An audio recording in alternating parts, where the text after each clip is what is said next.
Bora? Bora! A gente está em abril, que é um mês dedicado à conscientização sobre o autismo. Já ouviu falar sobre a campanha Abril Azul? Embora as pessoas com autismo possam apresentar padrões fixos e repetitivos de comportamento, esse transtorno nos faz refletir, antes de tudo, o quanto nós somos únicos. Únicos. Segundo dados do último censo demográfico, 2,4 milhões de brasileiros têm o transtorno do espectro autista. E o número tem crescido, impulsionado principalmente pelo acesso à informação e pela ampliação do olhar da ciência. Isso é bom, viu? Por isso é tão importante a gente falar sobre o apoio da família e da sociedade aos autistas. Então vamos conversar um pouquinho sobre o assunto? Quem está com a gente hoje é a neurocientista Bruna Bassico e a pediatra a doutora Rita Marton. Sejam muito bem-vindas. Boa tarde. Oi, meninas. Cheguem mais. Sejam bem-vindas. Tudo bem, Bruna? Seja bem-vinda. Receber de novo, viu? Vamos aqui, ó, mudar beijo agora. Muito obrigada. Tudo bem, doutora? Fique à vontade, meninas. Que bom receber vocês aqui para a gente falar sobre algo que é muito amplo. Quando a gente fala do autismo, né, existe muitas teorias, existem muitas dúvidas, porque não é algo que você consegue diagnosticar, né, doutora, com um exame. É algo clínico, você precisa de um olhar clínico para você diagnosticar aquela criança ou aquele adulto com o espectro autista, não é isso? Com certeza. O autismo, ele é muito importante sobre a ótica pediátrica, né, de pediatria geral, que eu falo como pediatra raiz, que sou há 39 anos, que o autismo, para nós pediatras, é muito importante você pensar no diagnóstico diferencial do autismo. Nem tudo é autismo. E a gente encontra, infelizmente, alguns diagnósticos que às vezes não era bem assim, né? E isso é muito importante que isso seja falado, né? Porque o diagnóstico diferencial, é papel do pediatra fazer isso, é papel do pediatra solicitar alguns exames, porque algumas doenças diagnosticadas através de exames de diagnóstico, né, de exames laboratoriais e mesmo exames de imagem, podem dar sinais e sintomas parecidos com os sinais e sintomas de crianças com determinado espectro, né, com o grau 1, ou grau 2 ou 3 de suporte. Né? Então, é muito importante que a gente tenha essa noção.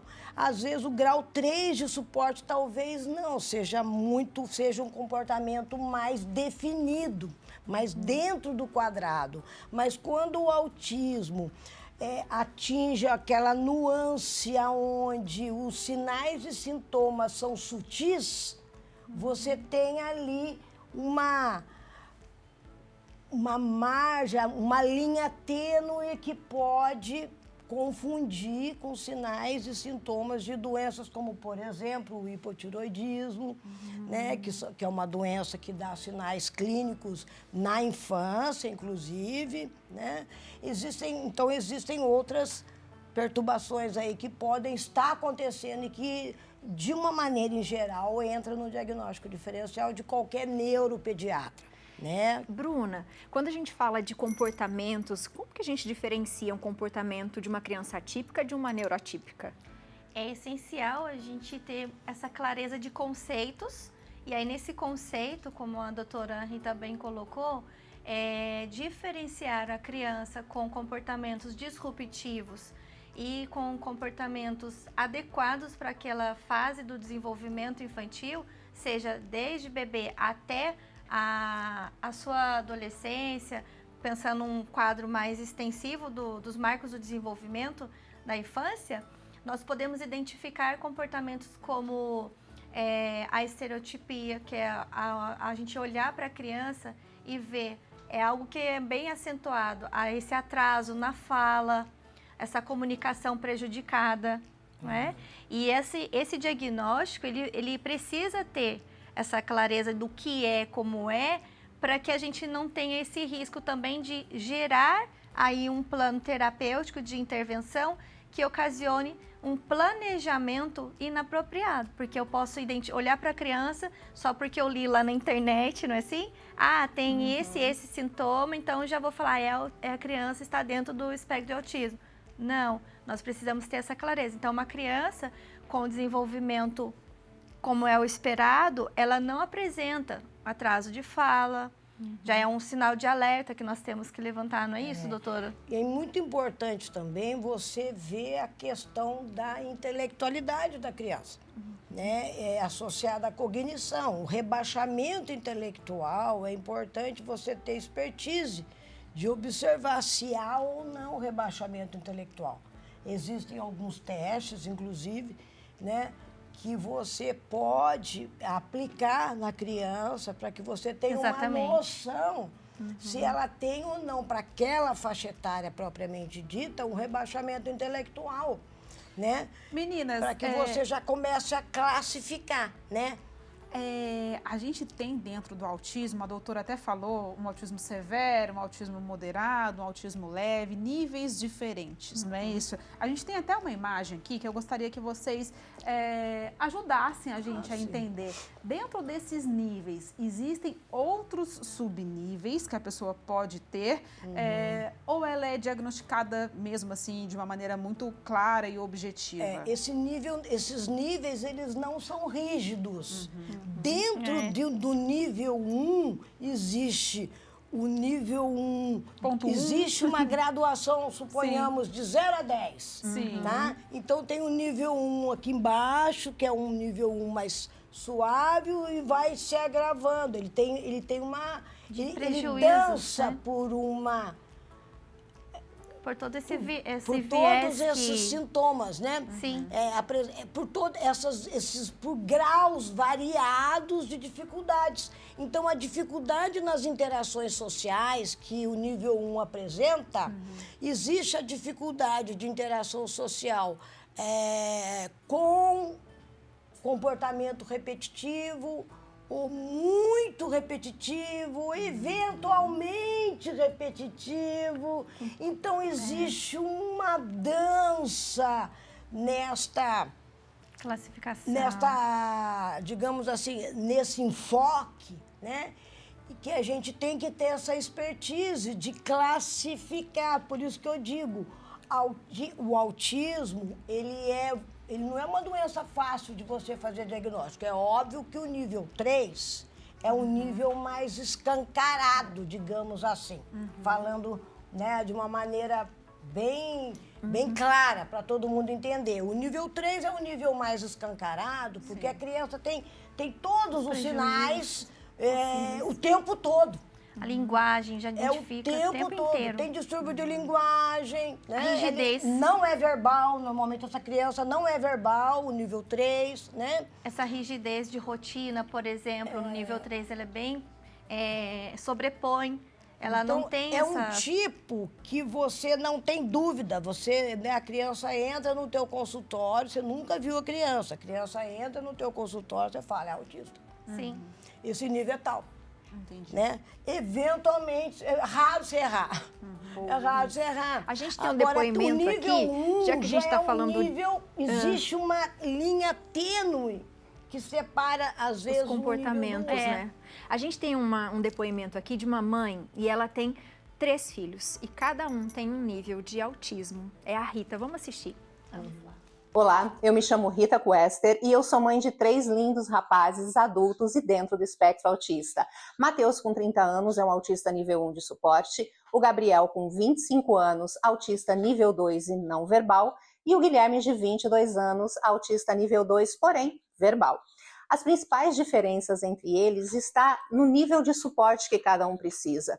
O Mateus, com 30 anos, ele é um adulto independente, trabalha. A única dificuldade que ele tem é relacionada à interação social, ao relacionamento com o outro. No demais, ele tem toda a inteligência preservada, aliás, uma inteligência acima da média, diga-se de passagem, mas é um rapaz que leva uma vida independente e autônoma, mas que tem essa dificuldade no relacionamento com o outro. Então, isso faz com que ele não crie laços de amizade, né? E também de relação com o outro, né? Uma relação mais próxima e íntima, digamos assim.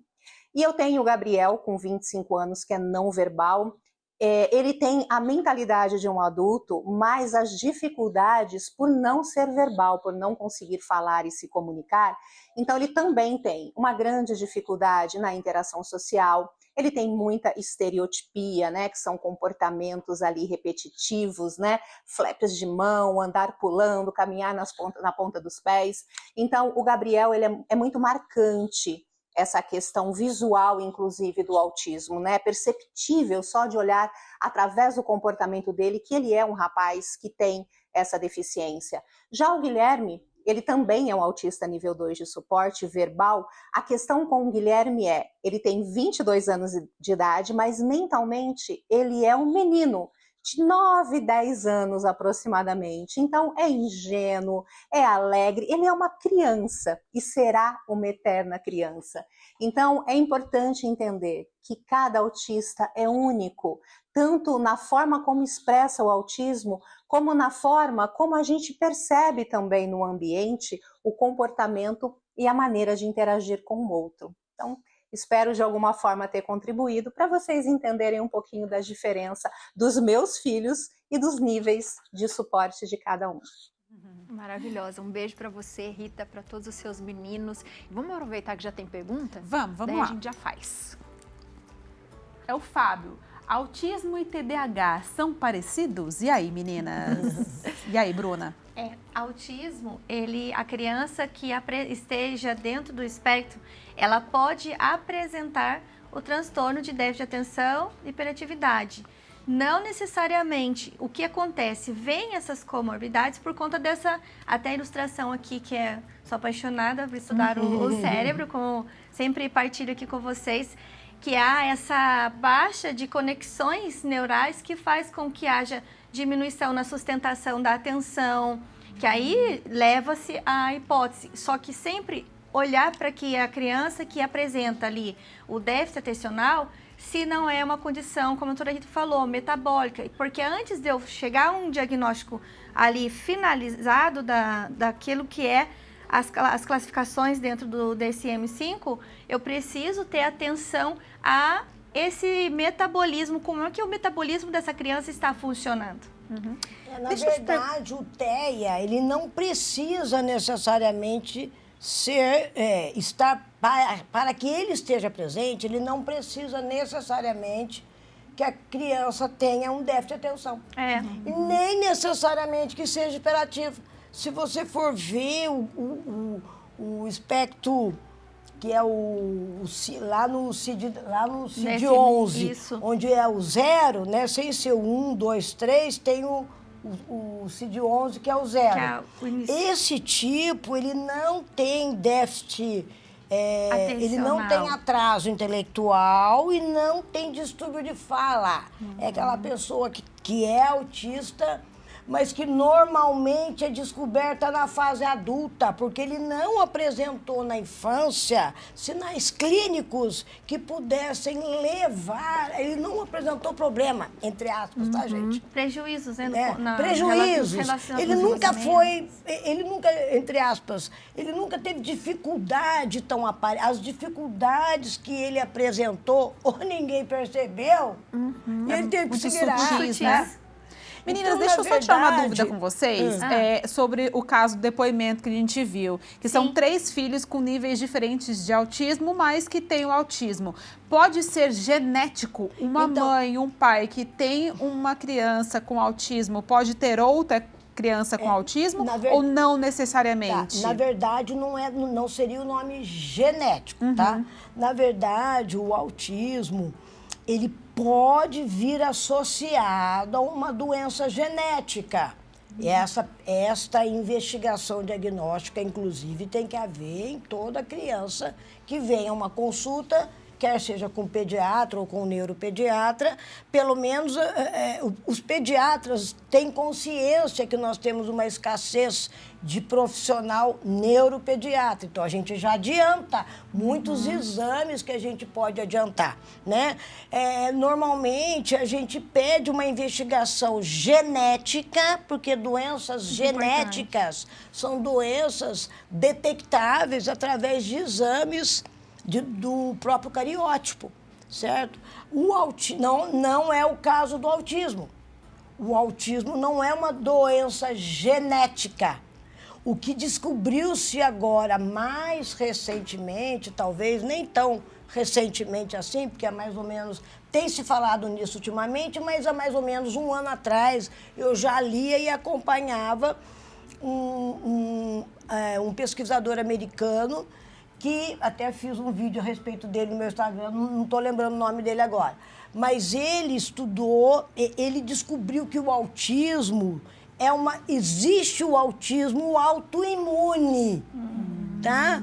Esse autismo autoimune estaria ligado, seria, digamos assim a grossos olhos, seria esse autismo mais grau 2 e 3, que normalmente tem dificuldade na linguagem.